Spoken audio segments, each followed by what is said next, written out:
ടൈൽസിന്റെ ഗുണം, അതായത് എല്ലാവരും ചൂസ് ചെയ്യാനുള്ള കാരണം മൾട്ടിപ്പിൾ ഓപ്ഷൻസ് ആണ്, കസ്റ്റമൈസ് ചെയ്യാൻ പറ്റും. അതായത് ഒരു ക്ലയന്റിന് തന്നെ മാർബിളിന്റെ ഡിസൈൻ വേണമെങ്കിൽ അത് അവൈലബിൾ ആണ്, വുഡൻ ഡിസൈൻ വേണമെങ്കിൽ അത് അവൈലബിൾ ആണ്.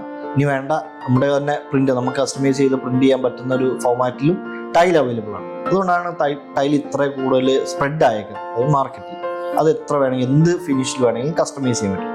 പക്ഷേ എൻ്റെ ഒരു സജഷനിൽ ടൈലിന്റെ ഒരു എന്താ പറയുക കാലഘട്ടം കഴിഞ്ഞു വരുവാണ്. പുതിയ ഇന്നോവേഷൻ എന്തെങ്കിലും ടൈലിൽ വരാതെ ഒരുപാട് കാലം ടൈലിനെ സസ്റ്റെയിൻ ചെയ്ത് പോകാൻ പറ്റില്ല. ഒരുപാട് ഓപ്ഷൻസ് ഉണ്ട് ഇന്നത്തെ കാലത്ത്. കോസ്റ്റ് കൂടിയ ഓപ്ഷൻസ് ഉണ്ട്, കുറഞ്ഞ ഓപ്ഷൻസ് ഉണ്ട്. ഫോർ എക്സാമ്പിൾ ഇപ്പോൾ ഓക്സൈഡ് ഫ്ലോറിംഗ് ടൈലിനെ വെച്ച് നോക്കുമ്പോൾ നല്ല ഫിനിഷ്, ആ റോ ഫിനിഷ് ഒക്കെ ഇഷ്ടപ്പെടുന്ന ഒരു ക്ലയന്റ് അല്ലെങ്കിൽ അങ്ങനെ ഒരു പ്രൊജക്റ്റ് ആണെങ്കിൽ ഡെഫിനറ്റ്ലി ഓക്സൈഡ് ഫ്ലോറിലോട്ട് പോകാൻ പറ്റും. കോസ്റ്റ് അതനുസരിച്ചുള്ള കട്ട് ഷോട്ട് ആവും. ഓക്കെ. ദെൻ നമുക്ക് നാനോ കോൺക്രീറ്റിലോട്ട് പോകാൻ പറ്റും. നാനോ കോൺക്രീറ്റ് എന്ന് പറഞ്ഞാൽ നമുക്ക് ഈ ജോയിൻസ് കാര്യങ്ങളില്ല, നമ്മൾ കുട്ടിയിടുന്ന പോലെ ആയിരിക്കും ഫ്ലോറിൽ അപ്ലൈ ചെയ്യാം. സ്ലീംലെസ് ഡിസൈൻ ആയിരിക്കും, കുറച്ചുകൂടെ റൂമിന് സ്പേഷ്യസ് തോന്നും. ബട്ട് ടൈലിനെ അപേക്ഷിച്ച് കുറച്ച് കോസ്റ്റ് കൂടുതലാണ്.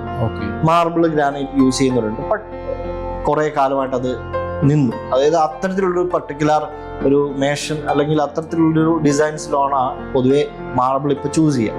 നോർമലി മാർബിളൊക്കെ ഔട്ട്ഡേറ്റഡ്, ഈവൻ ആർക്കിടെക്ട്സ് ആണെങ്കിലും ചൂസ് ചെയ്യാണ്ടായി. കാരണം നമ്മൾ സ്ഥിരം കാണുന്ന പാറ്റേൺസ് വലിയ വ്യത്യാസമൊന്നുമില്ല. അപ്പോൾ അത്തരത്തിലുള്ള അപ്ഡേഷൻസ് വരുന്നുണ്ട്. പിന്നെ ടെറാസോ ഫ്ലോറിങ്, നമുക്ക് വുഡൻ ഫ്ലോറിങ് വേണമെങ്കിൽ ചെയ്യാം. അപ്പോൾ ടൈല് എന്നൊരു ഓപ്ഷൻ അത് കസ്റ്റമൈസ് ആയിട്ട് കിട്ടുന്നതുകൊണ്ട് നല്ല രീതിയിൽ ആൾക്കാരുടെ ഇടയിൽ എന്താ ഒരു ഇമ്പോർട്ടൻസ് ഉണ്ട്.